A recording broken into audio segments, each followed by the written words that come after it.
Good afternoon বন্ধুরা, আমি আবার চলে এসেছি আজকে ছোট্ট একটা মিনি ব্লগ নিয়ে। আমি স্বপ্না।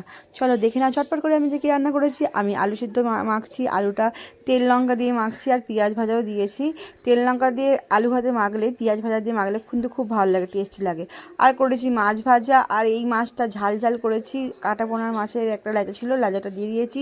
এটা একটা সে সরু সরু পিছনবেলা সুর থাকে মাছটার মধ্যে, আমি ঠিক জানি না, মাথায় পাথর থাকে। এটাকে কী মাছ বলে আমি বলতে পারছি না। আর করেছি ডাল আর ভাত।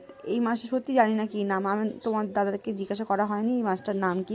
কিন্তু এই মাছটা ঝাল করলে খুব ভালো লাগে, টেস্টি টেস্টি লাগে, সমুদ্রের মাছ তো। তো আর মাখবো এবার ভাত।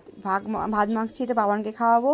বাবান এই ঝালের মাছ ফাছ খাবে না, বাবান মাছ ভাজা দিয়ে ভাত খাবে।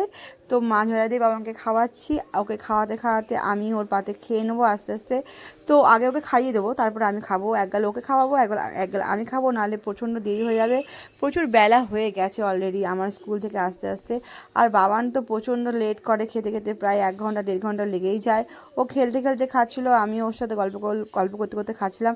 আর এরকম ভিডিও করে খেলে না ওর খুব ভালো লাগে, ও আনন্দ পায়। আমাকে একটুখানি খাটতে হয় না। তো ওকে পকি পাখি আমিও খাইয়ে দিই, আমার কাজ হাসিল হয়ে যায়।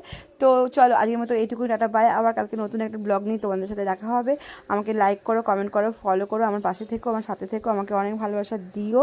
তোমাদেরকেও আমি অনেক ভালোবাসি। আর আমার সব পূর্ণ ভিডিওটা দেখার জন্য তোমাদেরকে অসংখ্য অসংখ্য ধন্যবাদ। তোমরা অনেক ভালো থেকো, সুস্থ থেকো, ঠিক আছে? আর আমাকে কিন্তু অনেক সাপোর্ট করতে হবে। তোমরা পাশে আছো আমি জানি, সাথেও আছো আমি জানি, আমাকে লাইক করো, কমেন্ট করো, সেটাও আমি জানি। কিন্তু সবসময় আমাকে লাইক কমেন্ট করো প্লিজ। চলো আজকের মতো এইটুকু, একটা বাই। তোমরা কিন্তু খেয়ে নিও, অনেক বেলা হয়ে গেছে, প্রায় 3টে বাজতে যায়। প্রায় ঠান্ডার দিনে আর প্রচুর দেরি হয়ে যায়, তারপর ঘুম থেকে উঠে সেই নড়তে নড়তে দেরি হয়ে যায়। আর তারপর স্কুল থেকে বাবানকে আনতে গেলাম, অনেকটা দেরি হয়ে গেল। অনেকটা দূর স্কুল, তো যেতে যেতে আমার প্রায় 1 ঘন্টা লেগেই যায়। চলো টাটা বাই, আজকের মতো এইটুকুনি, অনেক বক বক করে ফেলেছি। Bye bye.